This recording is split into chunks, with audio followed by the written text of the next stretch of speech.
자, 여러분들 반갑습니다. 이번 시간부터는 3단원 기권과 우리 생활에 대해서 공부를 해보도록 하겠습니다. 자, 그 첫 번째 거로 기권인데요. 요가에서 배울 내용은 세 가지 있습니다.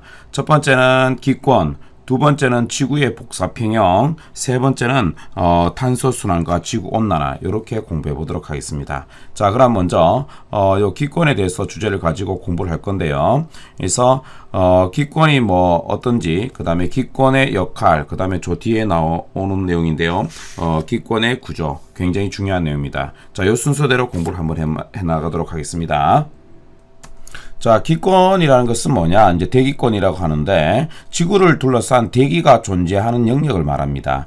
지표로부터 약 1000km까지 분포하는데요. 이 대기들이 1000km까지 골고루 분포하는 것은 아닙니다. 이 공기들이 중력이 있기 때문에 지구 중력 때문에 묶여서 지표 부근에 대부분 존재하고 높이 올라갈수록 급격히 희박해집니다. 그래서 이 대기의 구성을 보면은 여러 가지 기체로 이루어져 있는데, 여기 그래프 보면요, 제일 많은 게 질소입니다. 그래서 질소가 78% 정도 차지하고, 그 다음에 두 번째로 많은 게 산소. 요 두 가지를 꼭 기억해 두시기 바라겠습니다. 요 둘이 합치면은 78 더하기 21 하면은 99%를 차지하죠. 그러니까 나머지 여러 가지 기체들은 1% 미만이다 이거죠. 그래서 세 번째로 많은 게 아르곤, 그 다음에 이산화탄소, 이런 순서입니다. 그래서 요 네 가지를 좀 기억하는 방법은 질, 산, 이렇게 기억해 두면 되겠습니다. 자, 그리고 이 대기 중에 수증기가 있는데, 우리는 대기의 조성, 부피 위를 말할 때는 이 수증기를 나타내지 않습니다. 왜냐하면 이 수증기는 사실 한 0.001%, 자, 001% 정도 차지하고 있는데, 이 굉장히 적지만 기상현상을 일으키는 아주 중요한 성분이 되겠습니다. 그런데 이 대기의 조성을 말할 때는 왜 표현하지 않냐면요, 우리가 날씨에 따라 대기 중에 있는 수증기량이 많이 달라지기 때문에 그 수증기량이 달라지는 것을 고려하게 되면 다른 기체들도 이 비율의 양이 달라지기 때문에 우리는 그 대기의 조성을 나타낼 때는 수증기의 양을 말하지 않습니다. 자, 그 다음에 두 번째로 기권은 어떠한 역할을 하는지 한번 짚어보도록 하겠습니다. 먼저 생물이 살아가는데 필요한 기체들을 제공해 줍니다. 산소가 있지요. 그래서 생물의 호흡에 필요한 산소를 공급해주고, 또 이산화탄소가 있죠. 이거는 뭐냐? 바로 식물의 광합성에 필요한 기체가 되겠고, 그 다음에 질소는 뭐냐면은, 물론 이 공기 중의 질소를 직접 사용하는 건 없겠지만, 어떻든 이 질소는 생물체를 구성하는 주요 구성 성분이 되겠습니다. 나중에 배워가서 단백질에 꼭 있어야 될 원소가 되겠거든요. 자, 그 다음에 이따가 배우겠지만 성층권에 보면은 오존층 하는 게 있어서, 이 대기에서 이 오존층이 태양으로부터 온 해로운 자외선을 막아줘서 지구상 생명체를 보호하는 역할을 하고요. 그 다음에 이 대기가 이제 우주를 또 돌다가 지구 중력에 끌려서 지구로 떨어지는 돌이 있잖아요. 이제 그게 지표면에 직접 떨어져서 충돌하는 것을 막아주죠. 왜냐하면은 대기와의 마찰에서 대부분은 타버리거든요. 됐습니까? 그 다음에 지구를 덮고 있어서 기온을 따뜻하게 해주는 역할을 하고 있습니다. 자, 그리고 지구를 덮고 있기 때문에 저위도와 고위도의 이 에너지 차이에 의해서 기온차가 많이 나는 것을 줄여주는 역할을 합니다. 자, 이제 세 번째로 기권의 구조에 대해서 공부를 해보도록 하겠습니다. 자, 요 그림, 자, M자 됐습니까? M자, 요 모양 꼭 기억해야 되고, 요 기권의 구조는 매우 중요하겠습니다. 자, 여기 보면요, 자, 요 X축, 그래프 보면 X축은 뭐냐면은 기온입니다. 기온. 그래서 지표 부근의 온도가 한 20도 가까이 되네요. 됐습니까? 그리고 요거는 뭐냐, Y축은 높이입니다. 그러니까 높이 올라가면서 기온이 이렇게 내려갔다가 올라갔다가 내려갔다가 올라갔다 이렇게 하죠. 그래서 기권의 구조는 지표면으로부터 대륙권, 그 다음에 성층권, 중간권, 열권 4개의 층으로 구분합니다. 여기 보면은 한 대충 외워주세요. 정확한 숫자는 몰라도 됩니다. 그래서 11km까지, 11에서 50km까지, 경계의 km수 알면 되겠습니다. 자, 그 다음에 50km까지, 80km까지, 그리고 2위로 우리가 대기권이 1000km까지 존재한다 했죠. 2위로. 그래서 구분 기준 11km, 50km, 30km. 이렇게 해서 지표에서 11km를 대륙권이라 그러고요. 대륙권. 그 다음에 11에서 50km 요까지를 우리는 성층권, 온도가 올라가지요. 다시 온도가 떨어집니다. 50에서 80, 이걸 중간권이라 그랬습니다. 중간권. 그리고 80km 위로 여기를 이제 10권이 되겠습니다. 그리고 여기 보면은 이 성층권과 대륙권의 여기 경계면 11km, 요거를 우리는 대륙권 계면 갑니다. 밑에 이름을 따와서 그 계의 경계면이다 이거죠. 됐습니까? 그 다음에 요 50km는 뭐냐 하면은 요 아래층의 이름을 따와서 성층권 계면에 갑니다. 성층권 계면. 그 다음에 요 80km 여기를 뭐다 중간권과 10권 사이의 계면 이렇게 해서 아래 거의 이름을 따서 중간권 계면 갑니다. 자, 어떻든 이렇게 해서 4개의 층상 구조를 이루고 있는데 이걸 나눈 구분 기준이 무엇이냐면은 바로 높이 올라가면서 어떻게 됩니까? 기온 변화. 기온이 떨어졌다가 다시 올라갔다가 다시 떨어졌다가 올라갔다 하죠. 그래서 요 떨어지는 거 대륙권, 그 다음에 또 떨어지는 거 여기 뭐야? 중간권 여기 있죠. 여기 올라가는 거 성층권, 여기 올라가는 거 열권. 됐습니까? 자, 그럼 화면을 다시 깨끗하게 하고 다시 공부를 해보도록 하겠습니다. 자, 요 지표면으로부터 대륙권 11km 정도까지. 자, 경계선 요거 11, 50 요 정도는 좀 기억해 두셨으면 좋겠습니다. 80. 그래서 여기 그 다음에 성층권, 그 다음에 중간권, 그 다음에 열권 요래 되는데 높이에 따른 기온 변화 보면요. 대륙권. 자, 요 M자 모양 꼭 기억합시다. 기온이 하강하죠. 기온 하강. 또 성층권에서는 다시 반대로 기온이 상승, 그 다음에 중간권에서 기온이 하강, 열권에서 기온이 상승. 자, 이렇게 봤을 적에 높이 올라갈수록 기온이 하강하는 데가 대륙권하고 어떻게 돼요? 요 중간권이 기온이 하강하지요. 됐습니까? 그리고 높이 올라갈수록 기온이 상승하는 곳은 이 어디 성층권과 열권이 되겠습니다. 자, 그러면 여러분들 왜 이런 기온 변화가 되는지 먼저 이따가 실험을 나오는데 그 장면을 보면서 설명하겠는데 일단 이유를 먼저 설명하도록 하겠습니다. 자, 대륙권에서 기온이 하강하는 이유는 뭐냐면은 저기 멀리서 태양 에너지가 오잖아요. 됐습니까? 태양 복사 에너지가 오면은 여기 지표잖아. 됐습니까? 지표에서도 이제 태양 복사 에너지 받아서 가열되겠죠? 자, 가열돼서 대륙권에는 이 지표가 다시 지구 복사 에너지를 방출하거든요. 그래서 지구 복사 에너지를 방출하는데 대륙권에서 11km까지 올라갈 때 이 기온이 떨어지는 이유는 뭐냐? 결국 지구라는 이 난로로부터 어떻게 멀리 떨어지는 개념이 되잖아요. 됐습니까? 그래서 태양은 굉장히 멀리 있고 그래서 난로로부터 멀리 떨어지면 우리 춥잖아요. 그래서 말 그대로 높이 올라갈수록 지구 복사 에너지가 적게 도달하기 때문에 기온이 떨어진다 이 말입니다. 보세요. 높이 올라갈수록 지표에서 방출되는 에너지가 적게 도달하기 때문입니다. 됐습니까? 자, 그러면은 이제 두 번째 성층권에서는 왜 온도가 올라가냐면요. 얘도 실제로 지구 복사 에너지는 적게 도달하기 때문에 온도가 계속 떨어질라 그러다가 아주 중요하게 여기 한 20에서 30km쯤에 이 오존층 하는 게 있습니다. 오존층. 이 오존층이 뭐냐면은 태양에서부터 오는 이 자외선을 여기 흡수합니다. 자외선을 흡수하기 때문에 자외선의 지표에 도달하는 것을 막아줘서 지구상 생명체를 보호하고 있으면서 또한 이 오존층이 자외선을 흡수해서 가열되기 때문에 다시 온도가 올라갑니다. 그래서 오존층이 태양으로부터 오는 자외선을 흡수합니다. 이걸 흡수해서 가열돼서 온도가 올라갑니다.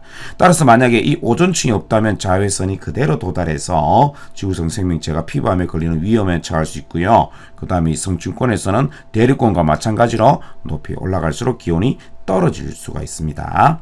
자, 그리고 다시 이제 중간권으로 가도록 합시다. 이제 중간권에는 다시 오존층에 있기 때문에 성층권에서는 다시 올라갔고 특이한 현상이 나타났고요. 중간권에는 계속해서 여전히 어떻게 됩니까? 지구 복사 에너지가 적게 도달하니까 높이 올라갈수록 적게 도달하니까 기온이 떨어집니다. 지표에서 방출되는 에너지가 적게 도달하기 때문에 됐습니까? 자, 그래서 대륙권의 기온 변화하고 이유가 같지요. 자, 그 다음에 그러면은 이제 열권에서는 왜 다시 온도가 올라가는지 한번 짚어보도록 하겠습니다. 자, 이게 왜 그러냐면요. 이제는 물론 지구 복사 에너지는 적게 도달하지만 이제 어느 정도 높이 올라가게 되면은 태양 복사 에너지의 영향을 받게 됩니다. 태양이라는 뜨거운 난로의 영향을 받기 때문에 점점 높이 올라간단 말은 태양빛을 강하게 받잖아요. 됐습니까? 그래서 온도가 올라가게 됩니다. 봅시다. 이유가 태양 에너지에 의해서 직접 가열되기 때문에 이렇다 이겁니다. 됐습니까? 자, 그러면은 이제 각 기권의 이 증상에서 특징에 대해서 우리는 공부를 해보도록 하겠습니다. 잠시 화면을 깨끗하게 하겠습니다. 자, 먼저 대류권부터 공부를 해보겠습니다. 중요한 공기가 뭐다? 뭐 상승하고 하강하는 막 섞이는 이런 대류갑니다. 대류가 활발하게 일어나고 그 다음에 이 대류권에는 수증기랑 공기들이 대부분 몰려 있거든요. 구름 그림이 있죠. 됐습니까?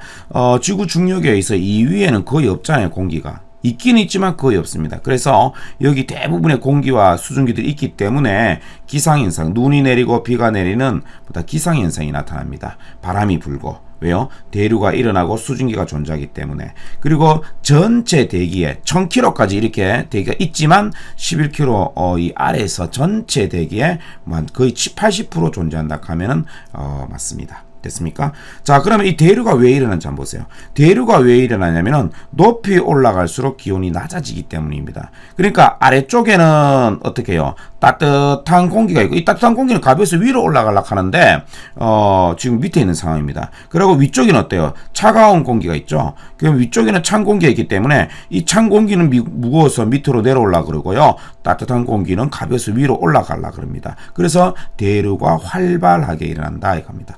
우리는 이거 보고 기층이 불안정하다 이렇게 합니다. 기층이 불안정하다. 왜요? 가벼운 공기는 위로 올라가고 싶은데 아래에 있고 무거운 찬 공기는 아래로 내려오고 싶은데 위에 있어서 좀 불안해서 대류 현상이 일어난다 이거죠. 그래서 기층이 불안정하다 해서 나쁜 뜻은 아닙니다. 됐습니까? 그래서 대류가 활발 그 다음에 기상현상이 일어납니다. 됐습니까? 자, 그러면은 결국 대류가 또 활발히 일어나는 것을 한 군데 더 찾을 수 있네요. 높이 올라갈수록 기온이 떨어지면 되잖아요. 아래는 따뜻한 공기, 위에는 찬 공기가 있어서 내려올라 그러고 위로 올라가려고 하는 이 중간권에도 대류가 활발히 일어나겠죠. 하지만 대류권에서는 수증기하고 이런 게 있기 때문에 기상현상이 일어나잖아요. 그렇지만 여기는 수증기가 거의 없습니다. 거의 없기 때문에 기상현상은 나타나지 않습니다. 됐습니까? 자, 그리고 이제 그 위에 성층권에 대해서 공부를 한번 해보도록 할게요. 자, 높이 올라갈수록 온도가 올라가니까 아래쪽에 찬 공기가 있고 위쪽에 따뜻한 공기가 있죠. 그래서 우리는 대기가 안정하다 합니다. 대기가 안정하다 해갖고 뭐 좋은 뜻의 그런 것은 아니고요. 좋다 나쁘다 말할 수 있는 건 아닙니다. 자, 그러면은 올라갈수록 기온이 올라가는 이 성층권과 열권은 기층이 안정한 거죠. 자, 제일 중요한 것은 바로 이 오존층입니다. 높이 약 한 20km에서 30km, 자, 요 사이에 존재하는데요. 이 역할은 바로 태양으로부터는 유해한 자외선 흡수해서 지구상 생명체를 보호하는 역할을 합니다. 자, 그 다음에 중간권으로 다시 이제 올라가 볼게요. 아까 전에 대류가 활발하게 일어난다 했죠. 기층이 불안정해서. 그 다음에 기상현상은 일어나지 않습니다. 자, 대류권과의 차이점입니다.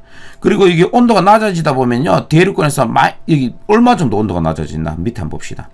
거의 여기 엄청나게 온도가 내려가죠. 마이너스 80도까지 내려갑니다. 그래서 아주 중간권에서 이 경계면 부근에서 최저 기온이 나타납니다. 최저 기온이 나타나고 그 다음에 이제 우주를 떠돌던 돌풍 소리가 지구 중력에 의해서 떨어지면 대기가 하나도 없던 우주에서는 이 돌이 타지 않잖아요. 그러나 이 기권에 진입하게 되면 대기와의 마찰에서 타버리는데 열권에서는요 대기가 거의 없기 때문에 마찰에 의한 열이 거의 발생하지 않습니다. 그러나 이제 돌이 중간권쯤에 진입하면서 이제 어느 정도 대기가 있기 때문에 돌이 타는 이 유성이 관측됩니다. 그래서 유성이 나타나는 게 요 독특한 중간권에서의 특징이 되겠습니다. 됐습니까? 자, 그 다음에 이제 열권으로 올라가서 한번 공부해 보도록 하겠습니다. 열권은 이제 공기가 매우 희박합니다. 매우 거의 없기 때문에 낮에는 태양빛 그대로 다 들어서 매우 뜨겁고 밤에는 어떻게 돼? 매우 온도가 내려가서 밤낮의 기온차가 매우 크게 되겠습니다. 밤낮의 기온차가 매우 크고요. 그 다음에 오로라가 나타나게 되겠습니다. 자, 이 오로라 하는 것은 뭐냐면은 지구에 있으면요, 이 극지방에 여기가 이제 지구의 자석이라 볼 수 있잖아요. 우리가 지구가 하나의 자석이라 하면 자석의 막대에 해당되거든요. 그래서 이 자석의 세기가 굉장히 셉니다. 자, 그러면 어떻게 되냐면 태양에서 오는 여러 전하를 띤 입자들과 충돌에 의해서 나타나는 이 아름다운 커튼 모양의 무늬색, 이걸 오로라라고 합니다. 오로라 됐습니까? 그래서 태양 활동이 굉장히 활발할 때는 오로라가 뚜렷이 관찰되는데 그게 어디서 생기느냐면은 바로 이 열권에서 생기라는 것을 알아두시면 좋겠습니다. 자, 그리고 인공위성 궤도로 이용되고 있습니다. 자, 이 궤도로 이야기하니까 제가 아까 전에 뭔가 생략했는 게 있는데, 우리가 보면요, 이 비행기가 나는 항로 있지 않습니까? 비행기 항로. 여기 나와 있네요. 성층권에서는 또 다른 비행기 항로로 사용됩니다. 왜냐하면은요, 대륙권에서는 바람이 굉장히 강하게 불고 눈비가 내리고 이러니까 비행기가 좀 나기가 곤란하잖아요. 그래서 성층권에서는 아까 전에 기층이 안정하다 했잖아요. 기층이 안정한데 너무 높이까지 올라갈 필요 없으니까 요 성층권 아랫부분에는 이 성층권 아랫부분에는 비행기가 나는 거리로 이용되겠습니다. 여러분들 비행기 타면 알잖아요. 비행기 타면 어떻게 됩니까? 밑에 구름이, 그 밑에 구름이 다 보이잖아요. 이걸 통해서 비행기 항로로 이용되는 것은 바로 이 성층권 아랫부분에서 비행기 항로로 이용된다는 것도 좀 알아두었으면 좋겠습니다. 자, 여러분, 그러면 그 옆에 플러스 강의를 보면요, 이제 여기 첫 번째 기권의 기온 분포 실험, 아주 이것도 중요하겠습니다. 반드시 좀 이해하도록 합시다. 그래서 대륙권에서 높이 올라갈수록 기온이 떨어지고, 그 다음에 열권에서는 높이 올라갈수록 기온이 높아지는 이유를 한번 공부해 보도록 합시다. 자, 이 실험 장치를 먼저 분석해 보도록 할게요. 전열기를 놔두고 여기 검게 칠한 구리판을 놔뒀습니다. 이게 의미하는 게 뭐냐면은 이 전열기는 바로 태양을 의미하고요. 검게 칠한 이 구리판은 바로 지표면을 의미합니다. 밑에 나와 있죠. 자, 지표면. 자, 그러면은 요 AB 이쪽에서 이제 난로에서 좀 가까운 거 A, 좀 떨어진 거 B. 그다음에 요거는 뭐냐면 CD는 난로에서 굉장히 멀리 떨어져가 있죠. 지표면 한번 봅시다. 가까운 건 D고 좀 멀리 떨어진 건 C인데요. 자, 요거 AB는 뭐냐 하면은 바로 열권에서 온도 변화를 이해하는 기고, 됐습니까? 그 다음에 CD는 뭐다? CD는 대륙권에서 높이 올라가서 온도가 떨어진다는 것을 알아보는 실험입니다. 자, 이거 실험하게 되면 어떻게 되냐면은, 요 온도를 재보면은, 요 AB, 됐습니까? 자, A가 온도가 더 높겠죠. 당연히 난로랑 더 가까우니까. 자, 그 다음에 CD는 난로에서 굉장히 멀리 떨어졌기 때문에 난로의 영향을 크게 받지 않고, 지표면 검게 칠한 구리판으로부터 방출하는 에너지의 영향을 받으니까, D가 온도가 더 높다 이겁니다. 됐습니까? 자, 보세요. 전열기 때문에 A가 온도가 높고, 그 다음에 CD에서는 구리판 때문에 D가 온도가 더 높다 이거죠. 자, 그러면 이제 요걸 해석을 어떻게 해야 되냐면은, 여기가 지표잖아요. 됐습니까? 그럼 여기서 지표면 1로 쭉 가면 뭡니까? 1로 쭉 이동해 가면은 바로 높이 올라갈수록, 됐습니까? 높이 올라가는 걸 의미하잖아. 그러니까 이게 대륙권 한번 보세요. 자, 대륙권에서는 지표에서 도달한 에너지가 적어지기 때문에 높이 올라갈수록 C가 기온이 낮아지잖아. 됐습니까? 높이 올라갈수록 기온이 낮아지고, 이쯤에 와서는 어떻게, 열권에서는 높이 올라갈수록 기온이 높아지는 원리를 이해할 수 있잖아요. 됐습니까? 자, 그럼 우리는 다음 페이지 87페이지에 개념 속성 문제를 풀어보도록 하겠습니다. 자, 1번 오른쪽 그림은 대기의 조성을 나타낸 것이다. A와 B에 해당되는 기체 이름 써라. 자, 78% 생하는 거 질소가 되겠죠. 그 다음 B는 21% 산소가 되겠습니다. 자, 대기의 조성 순서대로 말해볼까요? 질, 산, 이 됐습니까? 질소, 산소, 아르곤, 이산화탄소 됐습니까? 자, 그 다음에 여기 수증기는 포함하지 않는다는 거 기억해 두시고요. 그 다음에 2번 봅시다. 기권을 이루는 대기에 대한 설명으로 옳으면 동그라미, 옳지 않으면 X표 하시오. 자, 지표로부터 양 높이 100km가 아니고 1000km까지 존재하죠. 그래서 틀렸고요. 그 다음에 지표에서 높이 올라갈수록 당연히 점차 희박해지죠. 왜냐면은 이 대기도 중력이 있기 때문에 지표면 부분에 거의 붙잡혀 있습니다. 그래서 맞는 말이고요. 세 번째, 대기 중에 존재하는 수증기의 양은 항상 일정하다. 조심합시다. 수증기의 양은 습도가 높고 낮고 고래에 따라 항상 달라지죠. 그래서 항상 일정하지 않기 때문에 어떻게 대기의 조성 부피비에 포함시키지 않습니다. 그 다음에 이 대기의 역할을 있네요. 저위도 지방과 고위도 지방의 기온 차이를 크게 합니까? 아니죠. 크게 하지 않지요. 그래서 틀렸습니다. 그 다음에 지구로 들어오는 해로운 햇빛을 막아주는 역할을 합니다. 맞습니다. 자, 다음 문제 풀어보도록 하겠습니다. 오른쪽 그림은 기권의 구조를 나타낸 것이다. 한번 이름 써볼까요? 자, 이거 11, 50, 80 이렇게 기억해 두도록 하겠습니다. 가는 뭐가 됩니까? 대류권이죠. 그 다음에 나는 성층권 됐습니까? 그 다음에 다는 중간권 됐습니까? 라는 열권. 자, 요 M자 모양 기억해 둡시다. M자 됐습니까? 자, 그래서 높이 올라갈수록 기온이 떨어지는 것보다 대류권과 중간권이죠. 기층이 불안전해서 대류 현상이 활발히 일어납니다. 그렇지만 수증기가 있어서 기상현상이 나타나는 것은 대류권에서만 일어나죠. 그 다음에 높이 올라갈수록 기온이 올라가는 성층권, 열권은 기층이 안정하다 이거죠. 자, 3번 문제는 해결됐지요. 그 다음에 가와 나를 구분하는 경계면의 이름. 자, 가와 나를 구분하는 이 경계면의 이름은 계면인데요. 어디에 이름을 붙인다 했죠? 밑에 층에 이름을 붙여서 대류권 계면. 그럼 여기는 어떻게 됩니까? 이거는 성층권 계면, 요거는 중간권 계면 가면 되겠습니다. 자, 그 다음에 가에서 라중 높이 올라갈수록 기온이 높아져서 안정한 층은 여기 보면 높아지는 거 이거잖아요. 됐습니까? 그래서 나 성층권과 그 다음에 라 열권이 되겠습니다. 그 다음에 6번 봅시다. 가에서 라중 대류가 잘 일어나는 것 어딥니까? 바로 기층이 불안정해서 대류가 잘 일어나는 것은 대류권과 그 다음에 다 중간권이 되겠죠. 높이 올라갈수록 기온이 떨어져서 위에 있는 찬 공기가 내려올라 그러고 아래에 있는 따뜻한 공기가 위로 올라가려 그러잖아요. 됐습니까? 그 다음에 7번 기상현상이 일어나는 것은 수증기가 있어서 이게 어딥니까? 바로 대류권이 되겠지요. 됐습니까? 자, 그 다음에 그 밑에 한 문제가 더 있지요. 자, 8번 문제 한번 보도록 하겠습니다. 자, 화면을 깨끗하게 하고요. 자, 이거는 뭔가 가에서 라중 오존층이 존재하는 거 됩니까? 이건 나가 되겠죠. 성층권 됐습니까? 자, 이제 다음 페이지 두 번째 주제로 왔어요. 지구의 복사 평형에 대해서 공부를 해보도록 하겠습니다. 자, 여기서 세부적으로 배워야 될 내용은 자, 복사 에너지가 뭔지, 그 다음에 지구의 복사 평형 요거 공부하고, 그 다음에 그 밑에 나와 있는 위도에 따른 복사 에너지량에 대해서 공부를 해보도록 하겠습니다. 자, 먼저 이 복사 에너지에 대해서 공부를 하도록 하겠습니다. 자, 복사 에너지라는 것은 뭐냐면은 물체의 표면에 있어 복사에 의해서 방출되는 에너지를 말합니다. 자, 그럼 복사라는 게 무엇입니까? 우리가 열 에너지의 전달 중에서 전도, 대류, 복사가 있었잖아요. 1학년 때 배웠죠? 그거에 대해서 상세히 설명하지는 않겠습니다. 자, 이 복사 에너지가 뭐냐 옆에 나와 있네요. 우리가 모든 물체는요, 이 모든 물체는 이제 그 물체의 온도에 해당되는 복사 에너지를 방출합니다. 그래서 온도가 높으면 높을수록 복사 에너지를 많이 방출합니다. 이 정도만 알고 있으세요. 따라서 우리는 지구도 복사 에너지를 방출하고요. 태양도 복사 에너지를 방출하게 되겠죠. 지구는 약 한 15도씨쯤 되고요. 그 다음에 태양은 한 6,000도씨 정도가 되기 때문에 태양이 굉장히 많은 복사 에너지를 방출하게 됩니다.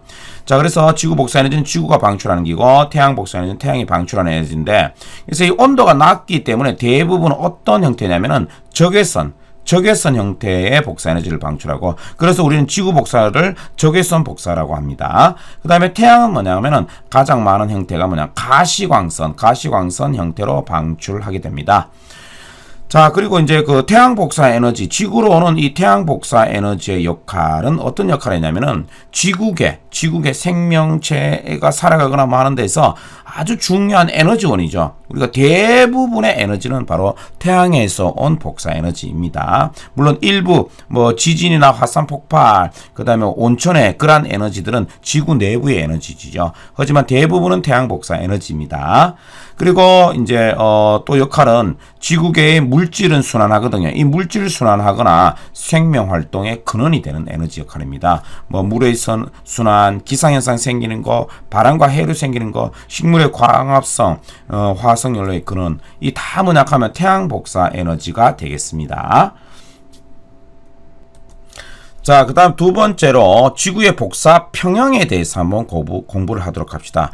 복사 평형이 무엇이냐면요, 물체가 흡수하는 복사 에너지 양과, 중요합니다, 흡수하기도 하고 방출하기도 하잖아요. 됐습니까? 이게 같아서 자, 어떻게 돼요? 흡수하는 복사 에너지와 방출하는 복사 에너지가 같아서 온도가 일정하게 유지됩니다. 중요합니다. 온도가 일정하게 유지.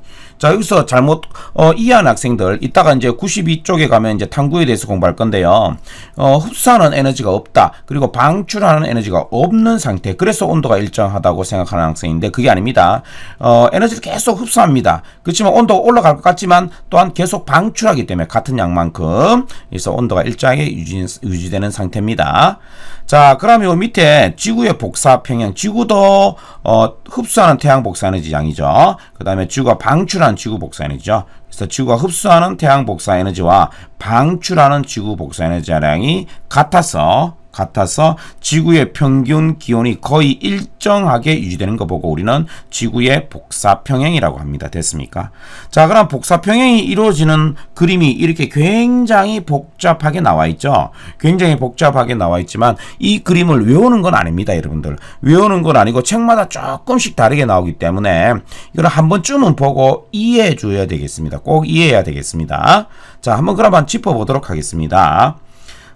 여기 보면요. 먼저 이 노란 거는 흡수되는 태양 복사 에너지입니다. 자, 그 다음에 이 빨간 거는 방출하는 지구 복사 에너지가 되겠습니다. 자, 우주가 있고요. 그 다음에 여기 대기가 있는 기권, 그 다음에 지표 이렇게 나누고 있네요. 자, 먼저 지구로 오는 태양 복사 에너지부터 공부를 좀 해보도록 하겠습니다.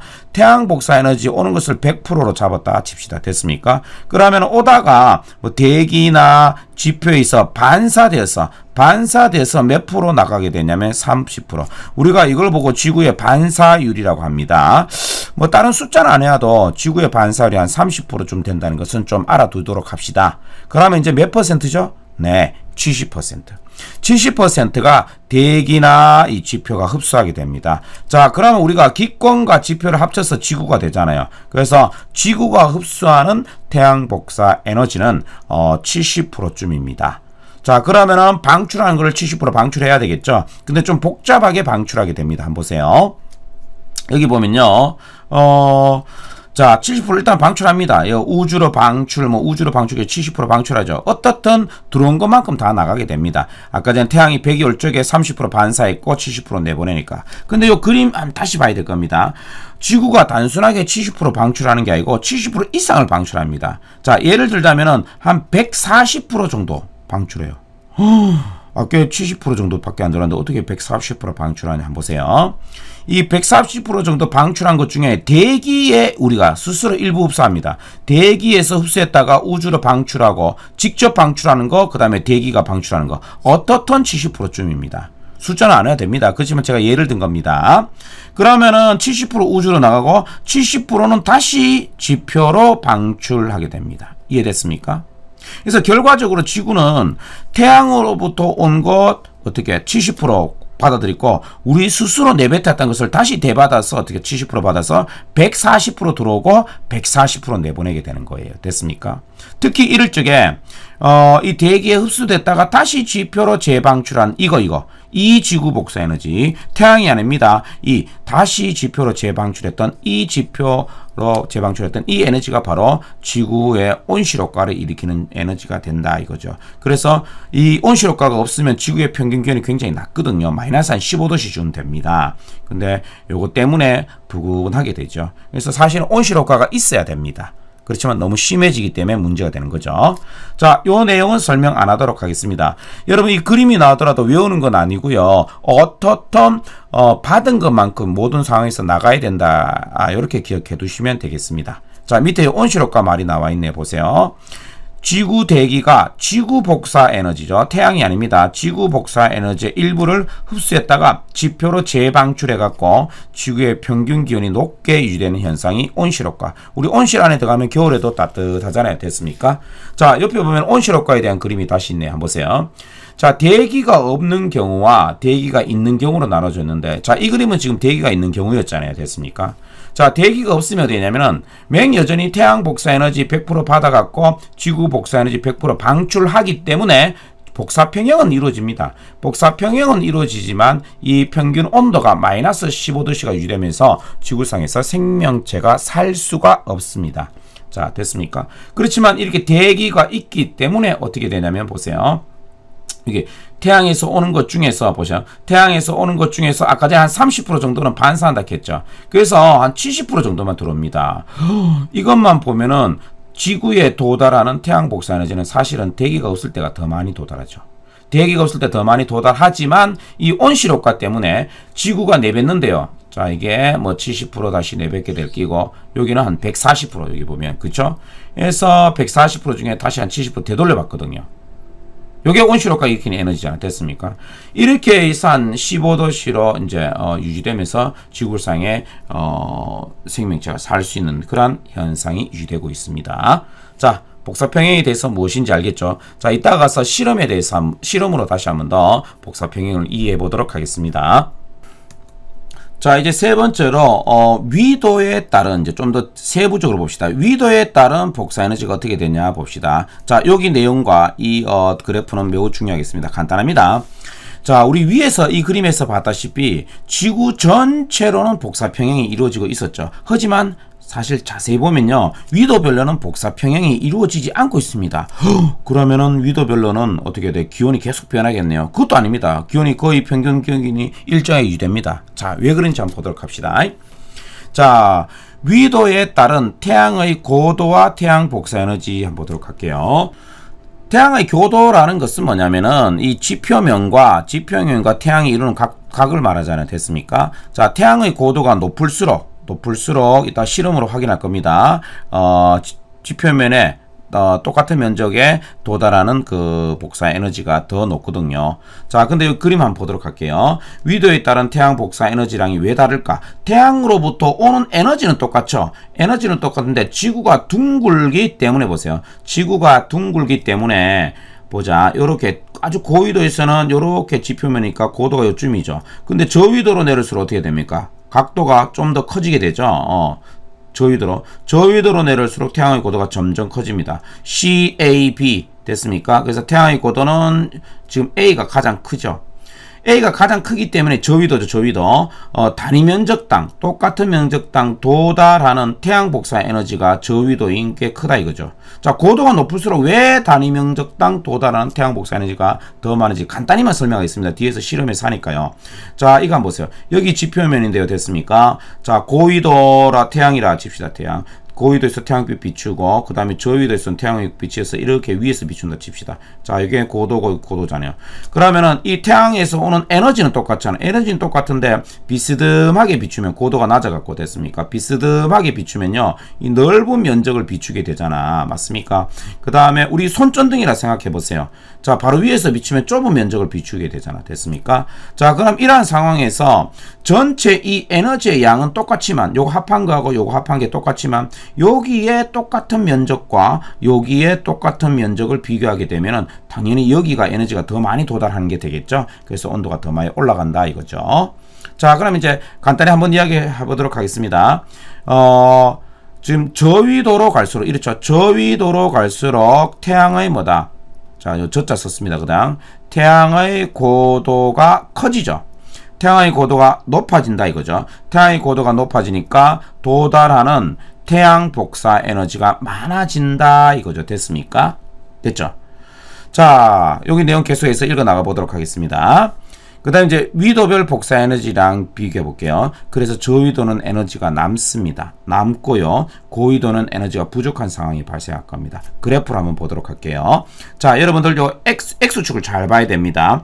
요런 식으로 봐보면 안 되고요. 여기가 적도 지방이잖아. 됐습니까? 적도고 여기가 남쪽 고위도, 그 다음 여기는 북쪽 고위도가 됐습니까? 그러니까 여러분들 요 그림 자체를 보거나 안 그러면 어떤 참고서나 문제집은 왜 이게 대충 대칭이기 때문에 자, 요 그림만 요렇게 그림만 주어지기도 하고 안 그러면 요렇게 그림만 주어지기도 합니다. 전체 그림이 주어지지 않고 반틈만 주어지기도 합니다. 됐습니까? 그래서 요 보면은 요쪽이 저위도죠. 저위도로 갈수록 이거 요로 갈수록 고위도로 갈수록이잖아. 됐습니까? 안 그러면 요 그림이라 참 여기서부터 출발해서 요로 갈수록 고위도로 갈수록 이래 되잖아. 됐습니까? 자, 그래서 이제 Y축은 에너지량인데 한번 보세요. 이 빨간 선은 어떻게 됩니까? 빨간 선은 이게 흡수하는 태양 복사 에너지입니다. 흡수하는 태양 복사 에너지. 한번 그래프 한번 보세요. 고위도에서 저위도로 갈수록 굉장히 흡수하는 태양 복사 에너지 많아지면서 차이가 많지요. 됐습니까? 이것도 마찬가지입니다. 거꾸로 한번 보세요. 고위도에서 저위로 갈수록 북반구입니다. 여기는 고위 N자 적혀 있으니까 북반구잖아요. 고위도에서 저위도로 갈수록 흡수하는 태양 복사 에너지는 더욱더 커집니다. 됐습니까? 그러니까 똑같은 거죠. 됐습니까? 커지게 되죠. 조금 전에 공부했잖아. 됐습니까? 자, 그 다음에 방출하는 지구 복사 에너지 한번 공부해 보도록 할게요. 방출하는 지구 복사 에너지. 자, 방출하는 에너지는 지구의 전체적인 온도와 관련되어 있겠지 지구가 둥근 거하고는 별로 상관이 없거든요. 그래서 뭐냐 하면은 온도가 높을수록 좀 더 많이 방출하죠. 그래서 이게 방출한 지구 복사 에너지는요, 그렇게 위도별로 차이가 많이 나진 않습니다. 지구 둥근 거하고 별로 상관이 없기 때문에. 하지만 그래도 똑같이 고위도에서 저위도로 갈수록 어떻게 됩니까? 방출하는 지구 복사 에너지도 많아지죠. 흡수하는 태양 복사 에너지도 많아지고 방출하는 지구 복사 에너지도 많아집니다. 저위도로 갈수록. 됐습니까? 고위도에서 저위도, 이거 한번 보세요. 고위도에서 저위도로 갈수록 방출하는 지구 복사 에너지도 많아지죠. 하지만 어떻게 됩니까? 아까 흡수하는 태양 복사 에너지만큼 차이가 크진 않죠. 크지는 않기 때문에 어떻게 되냐면 한번 보세요. 요쯤이 뭐냐 하면 위도가 한 38도 부근인데 여기는 뭐냐 하면 흡수하는 태양 복사니까 방출한 지구 복사니까 같기 때문에 복사 평행이 딱 이루어지죠. 여기 나와 있네요. 위도 38도 부근에는 흡수하는 태양과 방출한 지구 복사 에너지량이 같다 이거죠. 그런데 위도 38도보다 작은 지역, 자 여기가 38도보다 작은 지역이잖아. 어때요? 흡수하는 태양 복사 에너지가 더 많지요. 방출하는 것보다는. 흡수하는 게 방출한 것보다 더 많습니다. 그 말은 에너지가 이 차이가, 이 넓이, 이게 에너지 과잉이라는 것을 의미하잖아요. 됐습니까? 그럼 반대로 38도보다 높은 고위도 지역 한번 보세요. 38보다 높은 고위도 지역. 요 반트만 이해하면 됐습니다. 이쪽 편도 똑같은 거니까. 됐습니까? 자, 여기 보면은 흡수하는 것보다는 방출하는 양이 더 많죠. 방출하는 양이 더 많다 이거죠. 고위도. 그래서 에너지는 항상 부족합니다. 됐습니까? 그러면은 이것만 보면은 저위도는 에너지가 남아 돌기 때문에 막 불덩이로 돼야 되고 고위도는 에너지가 모자라서. 됐습니까? 막 계속 차가워져야 되겠지만 그게 그렇게 되지 않는다 이거죠. 왜 그렇게 되지 않냐면은 아주 중요한 그림이 있죠. 저위도에 이 남는 에너지를 고위도로 이동시켜 준다고 되어 있죠. 여기 남는 에너지를 고위도로 이동시켜 준다 했죠. 누가 이동시켜 주냐고요? 저위도에 남는 에너지를 고위도로 이동시켜 줘서 지구 전체적으로는 복사 평형이 이루어지도록 합니다. 바로 밑에 나와 있네요. 위도별로 연평균 기온이 일정한 이유는 바로 대기 대순환과 해수의 순환 나중에 가서 배우게 됩니다. 얘가 이동하면서 저위도 지역에 남는 에너지를 고위도로 운반하기 때문에 위도별로는 복사 평형이 이루어지지 않지만 지구 전체적으로는 복사 평형이 이루어지게 되겠습니다. 자, 그러면 우리 다음 페이지 개념 속성 문제를 풀어보도록 하겠습니다. 복사 에너지에 대한 설명으로 옳은 것은 동그라미, 옳지 않은 것은 X표시요. 자, 모든 물체. 자, 이거 모든 자 나와서 틀렸다고 생각할 학생이 있지 싶지만 모든 물체는 그 온도에 해당되는 복사 에너지를 방출합니다. 맞습니다. 두 번째, 지구가 흡수하는 복사 에너지를 지구 복사 에너지라고 한다. 지구가 흡수합니다. 지구가 흡수하는 복사 에너지는 지구 복사 에너지가 아니죠. 방출이죠. 방출됐습니까? 그래서 방출로 고쳐야 되겠습니다. 그래서 틀렸고요. 그 다음에 세 번째, 지구 복사 에너지는 대부분 자외선입니까? 아니죠. 적외선 형태로 방출되죠. 적외선. 그래서 틀렸습니다. 그 다음에 네 번째, 태양 복사 에너지입니다. 적외선 형태로 가장 방출된다가 아니고 뭡니까? 가시광선 형태로 가장 많이 방출됩니다. 가장 많으니까 다른 형태도 적외선도 방출합니다. 가장 많은 형태는 가시광선이다 이거죠. 그 다음에 태양의 에너지는 구름, 강수 등의 기상현상을 일으키는 원인 되는 거 맞지요. 그래서 맞고요. 자, 그 다음에 10번 복사 평형입니다. 이럴 때 출입하는 에너지량은 같죠. 뭐가 같습니까? 흡수하는 에너지와 방출하는 에너지가 같은 상태죠. 그럴 때 어떻게 됩니까? 바로 온도가 일정하게 유지가 되겠죠. 됐습니까? 자, 11번 문제 보도록 하겠습니다. 오른쪽 그림은 지구의 복사 평형을 나타낸 것이다. 지구에 들어온 태양 복사 에너지를 100으로 하자. 갈라안에 알맞은 것 같았는데 이거 안 해왔다고 이 문제 못 푼다고 생각하지 마세요. 충분히 그림을 보면서 답할 수 있습니다. 자, 봅시다. 지구에 흡수하는 태양 복사 에너지량은 얼마인가 보세요. 지구라는 것은 지표만을 말하는 게 아니고 지표와 대기 됐습니까? 이걸 합쳐서 말하는 거잖아. 됐습니까? 대기도 지구잖아요. 그래서 여기 태양 복사 에너지 중에서 보면은 반사하고 20하고 50 돼 있네. 됐습니까? 자, 그럼 50%가 흡수되니까 이 반사되는 A의 값은 얼마입니까? 대기와 지표에서 반사되는 A의 양은 아이고 죄송합니다. 이거 50이 아니고 70%죠. 그럼 반사되는 A의 양은 30%가 되고 그림만 자세히 보면 되겠습니다. 이게 30을 적으면 되겠네요. 그 다음에 지구에서 우주로 방출하는 지구 복사 에너지량 B 했는데 이것도 아무것도 안 나와 있는 것 같지만 사실은 보세요. 태양이 쏘는 게 100이잖아. 그러면 이 그림에 의해서 여기 70이 흡수됐으니까 이게 A가 30이잖아요. 30을 되돌려 줬기 때문에 얼마만 되돌려 주면 됩니까? 70 되돌려 주면 되잖아. 됐습니까? 그래서 70이 되겠습니다. 어때요? 외우는 게 아니고 이 숫자를 어떻든 우주에서도 마찬가지로 줬는 것만큼 되돌려 받으면 됩니다. 그게 바로 복사평행 아닙니까? 우주도 보면 태양이 100%를 줬기 때문에 100% 되돌려 받아야 되거든요. 그래서 아까 여기 70%가 지구 흡수했기 때문에 30% 반사했다는 걸 알 수 있고 30% 반사해서 되돌려 받았으니까 여기서 되돌려 받아야 될 양은 뭡니까? 70%가 되겠죠. 자, 그 다음에 12번 문제 화면을 깨끗하고 다시 정리해서 풀도록 하겠습니다. 자, 그림은 위도에 있다는 복사 에너지량의 분포다. 보세요. 여기 봐. 저 위도, 요 그림이 반틈만 나와 있을 수도 있습니다. 문제에서 됐습니까? 그 다음에 여기가 고위도, 고위도. 자, 보자. 자, 여기 보면은 빨간 선은 가는 뭐죠? 자, 이렇게 저위도로 갈수록 굉장히 높아. 파란 것도 어떻게 돼? 저위도로 갈수록 커집니다. 그렇지만 위도별로 차이가 많이 나는 이 A 가가 뭐냐? 하면은 흡수하는 어떻게? 태양 복사 에너지가 되겠죠. 됐습니까? 나는 뭐가 됩니까? 물론 저 위도로 갈수록 커지는 나는 방출하게 되는 거죠. 방출하는 지구 복사 에너지가 되겠죠. 자, 따라서 A는 에너지 과잉이죠. A가 남는 기고 그 다음에 이 B는 뭡니까? 에너지가 부족한 거죠. 그래서 이 남는 에너지를 이렇게 고위도로 바람과 그 다음에 해수가 운반해준다 이 말이잖아. 됐습니까? 자, 가와 나에 해당되는 것을 각각 쓰시오. 가는 뭡니까? 태양 복사 에너지, 나는 지구 복사 에너지가 되겠습니다. 그 다음에 A와 B 중 에너지 부족 상태와 과잉 상태에 해당되는 걸 골라라. 에너지 부족은 B에 해당되고 과잉 상태에 해당되는 것은 A가 되겠죠. 그 다음에 괄호 아래 알맞은 말을 고르시오. 대기와 해수는 남는 에너지, 어디에 남는 에너지를요? 저위도에 남는 에너지를 어디 고위도로 어떻게 운반하는 역할을 하지요. 됐습니까?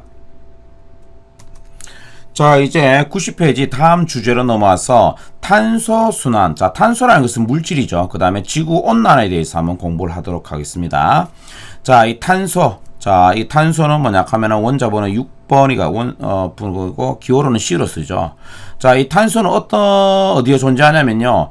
직권, 기권, 수권, 생물권에서 다양한 형태로 존재합니다. 직권에서는 이 탄소가 바로 석회암, 돌이나 화석연료, 석탄, 석유 속에 포함되어 있고요. 기권에서는 이산화탄소, 특히 이 기권의 이산화탄소량이 많아지기 때문에 지구온난화가 생겨나는 거죠. 그 다음에 수권에서는 탄산이온의 형태로 있고 생물권에서는 유기물, 그러니까 탄수화물, 단백질, 지방 이런 형태로 존재한다 이거죠. 됐습니까? 자, 그래서 탄소는 지구에서 가장 많이 분포합니다. 석회암의 돌의 형태로 됐습니까? 자, 지구의 탄소의 양을 한번 봅시다. 탄소는 다양한 형태로 지구계를 순환합니다. 그래서 지구 전체의 탄소량은 거의 일정합니다. 됐습니까? 자, 근데 탄소의 순환 한번 보도록 할게요. 이것도 외우는 게 아니고 잘 보도록 합시다. 어디서 어디로 가는지 한번 보도록 할게요. 탄소가 형태를 바꾸면서, 형태 바뀌어지겠죠? 바꾸면서 지구계의 각권 사이를 이동하면서 순환하는 것을 우리는 탄소순환이라고 합니다. 됐습니까? 탄소순환. 자, 여기 쭉 한번 읽기만 할게요. 자, 기억은 뭡니까? 광합성이네. 광합성은 대기 중에서 식물로 갔기 때문에 기권에서 생물권으로 이동하는 거 맞죠? 그 다음에 호흡에 의해서 이산화탄소 방출한 것은 뭡니까? 생물권에서 기권으로 가는 거죠. 자, 빠른 시간에 좀 확인만 해볼게요. 자, 디거스 뭐가입니까? 자, 이 화석연, 생물이 죽어서 퇴적이 돼서 석탄, 석유가 되잖아요. 디것은. 이거는 뭐가 됩니까? 생물권에서 직권을 가는 거죠. 외우는 게 아니고 한 번만 생각해 보면 되겠습니다. 그 다음에 리얼은 어디 있습니까? 자, 여기 있네요. 요거 문제가 됩니다. 화석을 많이 사용해서, 땅에 있었던 화석을 많이 사용해서 불태우면 대기 중에 이산화탄소로 날아가잖아. 됐습니까? 이게 나중에 이제 온실 효과를 일으키는 주범이 되는 상황이죠. 자, 화석연료의 연소는 뭡니까? 바로 직권에서 기권으로 날아가는 거죠. 그 다음에 물에 녹는다. 기권에 있는 게 수권으로 가는 거죠. 그 다음에 물에 녹아 있는 게 퇴적된다. 조개 껍데기 된다. 수권에서 어떻게 생물권으로 가는 거죠. 됐습니까? 그 다음에 이게 또 산호들이나 죽어서 또 석회암이 된다. 이건 뭡니까? 수권에서 직권 또 생물권에서 어떻게 돼? 직권으로 가는 거니까 가볍게 생각하면 되겠습니다. 자, 여기 기권에 뭐 나와 있는 기권에서 탄소를 증가시키는 거와 감소시키는 거. 증가시키는 것은 뭐다? 호흡하고 화석연료 사용하면은 그리고 화산 기체가 분출되면서 됐습니까? 증가시키는 거고 감소하는 것은 광합성이죠. 광합성. 그러면 물에 녹는 것은 바로 기권에서 탄소가 감소하는 요인이 되겠네요. 자, 이제 그 다음으로 넘어와서 지구온난화와 그 다음에 지구온난화에 의해서 지구 환경이 어떤 식으로 변화되는지와 그 다음에 이 온난화 방지 대책에 대해서 한번 짚어보도록 합시다. 자, 지구온난화라는 것은 대기 중에서 온실 기체의 증가로 온실 기체가 강화됩니다. 원래는 이제 온실 효과가 있어야지만이 지구가 좀 푸근하잖아요. 그런데 이 온실 효과가 너무 강화돼서 지구의 평균 기온이 높아지는 현상입니다. 자, 여기 온실 기체 보면 어떤 것들이 있는지 한번 볼게요. 온실 효과를 일으키는 기체를 말합니다. 온실 효과를 일으키는 기체, 곧 온실 가스라고 합니다. 수증기도 그 역할이고 이산화탄소도 그 역할하고 메테인도 그 역할하고 오존도 그 역할합니다. 그 다음에 프레온가스도 그 역할합니다. 그래서 이 중에서 이제 여러분들 그 이유는 아직은 잘 몰라도 되겠지만 똑같은 양이 있다면요 가장 그 영향을 크게 미치는 게 프레온가스입니다. 하지만 지금 조심하십시오. 지금 가장 큰 영향력을 미치는 것은 양이 가장 많은 이 중에서 가장 많은 이산화탄소가 가장 큰 영향을 미치고 있습니다. 똑같은 양일 때는 프레온가스지만 자 이건 잊어버리세요. 어떻든 이산화탄소가 가장 큰 심각한 영향을 미치고 있습니다. 가장 큰 원인은 바로 대기 중에 이산화탄소 양의 증가. 왜 이산화탄소가 증가했죠? 네. 뭐 생물의 호흡, 그 호흡에 의해서 대기 중에 이산화탄소가 증가하는 것은 큰 문제가 안 됩니다. 뭐냐면은 바로 화석연료 사용량의 증가 때문이죠. 자, 밑에 그래프 한번 보도록 하세요. 이 그래프는 시간이 지나면서 어떻게 이산화탄소의 양도 지속적으로 계속 증가하고 있고 지구의 평균 기온도 막 올라갔다 내려갔다 하지만 계속 증가하고 있죠. 여러분들 이거는 그래프를 잘 봐야 됩니다. 기온을 먼저 보고 이산화탄소를 봐서는 안 되고요. 이산화탄소 양 변화를 보고 기온을 봐야 되겠죠. 그러면 해석이 되겠습니까? 어떻게 돼요? 화석연료를 많이 사용해서 대기 중에 이산화탄소량이 증가하고 있죠. 특히 급격히 증가하고 있단 말은 급격히 화석연료를 사용하고 있다 이 말이잖아. 그러면 어떻게 돼? 온실 효과가 점점 강화되어서 기온이 높아지고 있다는 이런 내용이죠. 됐습니까? 자, 이 그래프를 통해서 우리는 이산화탄소와 지구온난화의 관계가 이산화탄소가 큰 영향을 미치고 있다는 것을 우리는 알 수 있는 거죠. 됐습니까?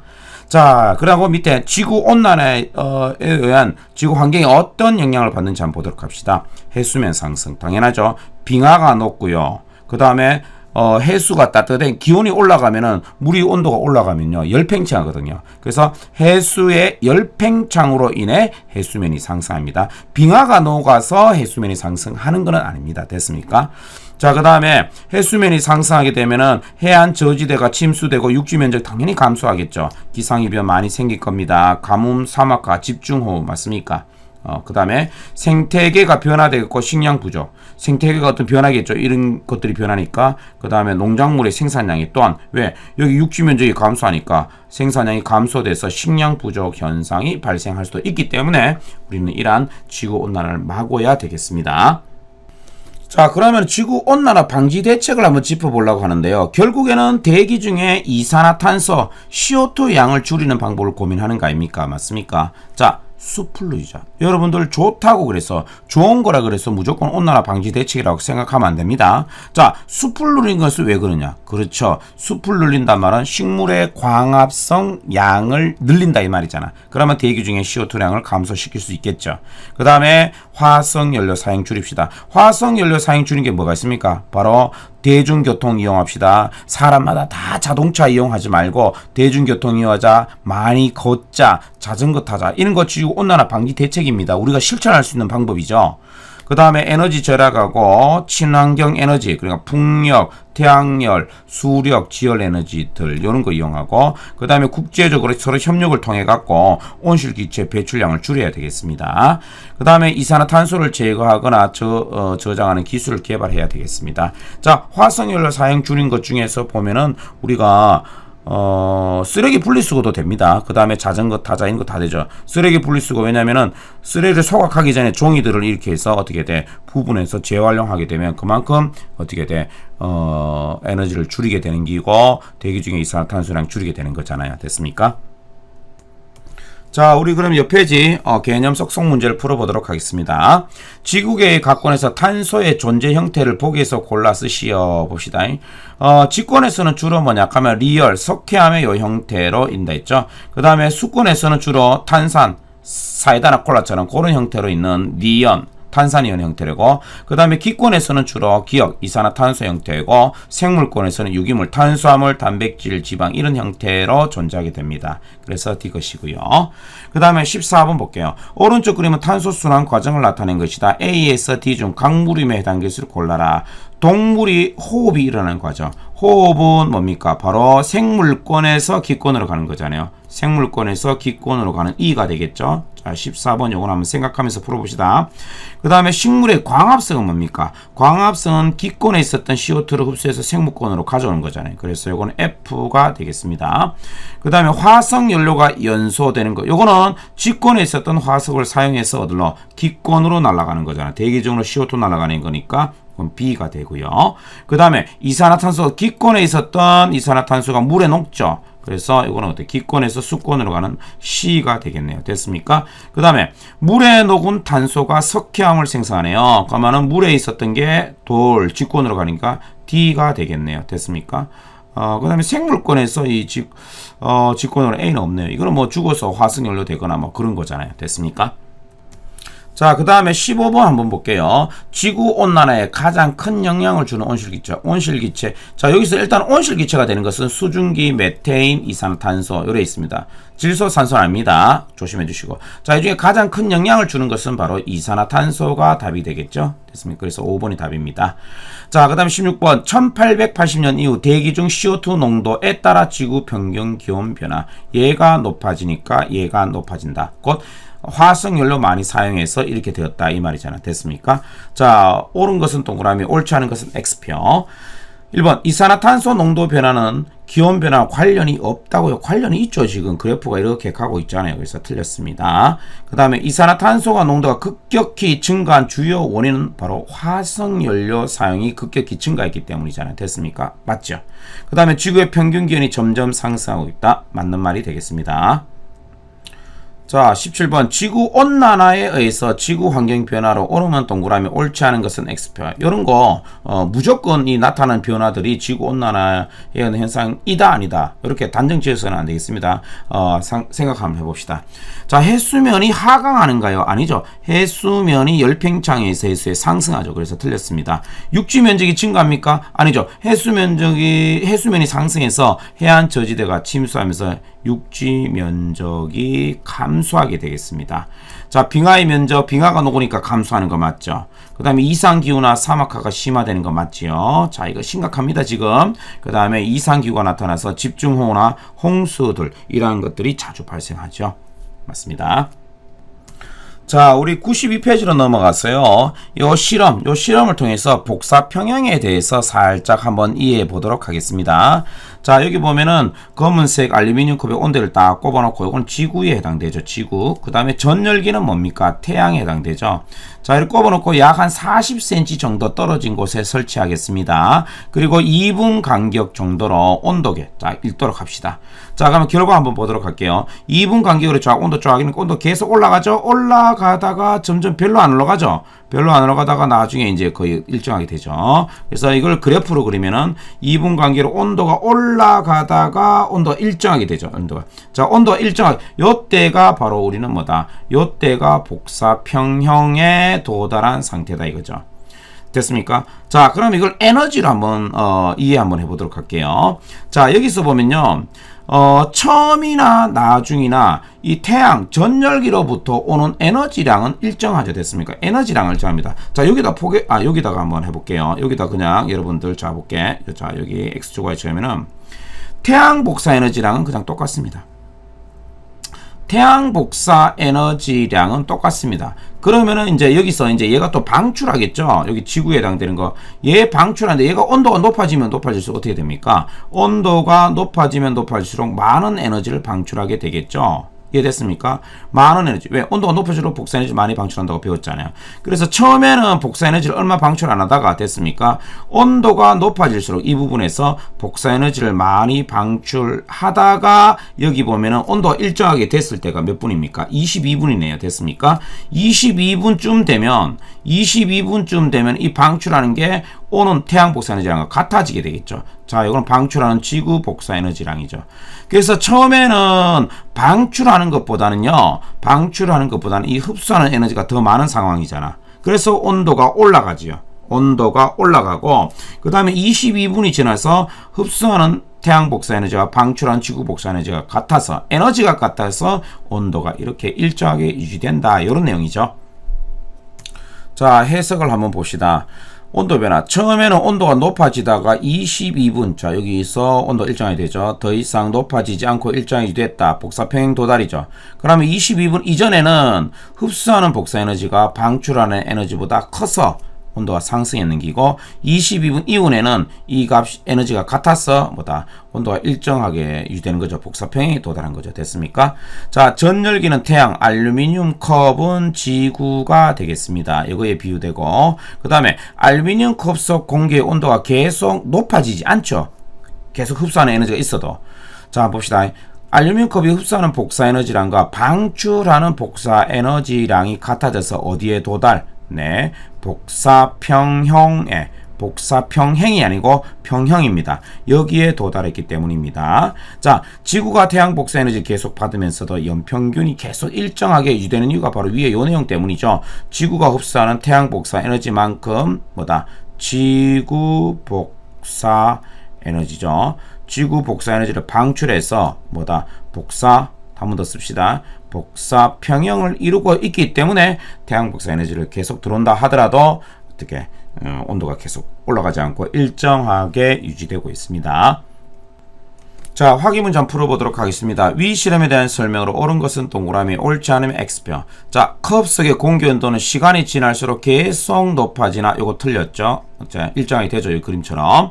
그 다음에 22분 이전까지 컵은 에너지를 흡수하게 한다? 아니죠. 이 흡수는 계속이죠. 계속 흡수하고 있습니다. 방출도 계속하고 22분 이후입니다. 컵 속의 공기는 복사평형, 온도 일정하게 유지됐으니까 맞는 말이죠. 그 다음에 22분 이후에 컵의 에너지의 흡수량과 방출량이 같다. 이거 맞죠? 복사평형. 5번. 지구는 흡수하는 태양 복사 에너지 양만큼 지구 복사 에너지를 방출함으로 복사평형에 도달해서 연평균 기온이 일정하다. 맞는 말이죠. 자, 요 그래프 문제 봅시다. 오른쪽 그림은 알루미늄 컵의 전등을 비췄을 때의 시간에 따른 알루미늄 컵 속의 공기의 온도 변화를 나타낸 것이다. 복사평형이 이루어진 구간과 이 구간에서 에너지 출입량.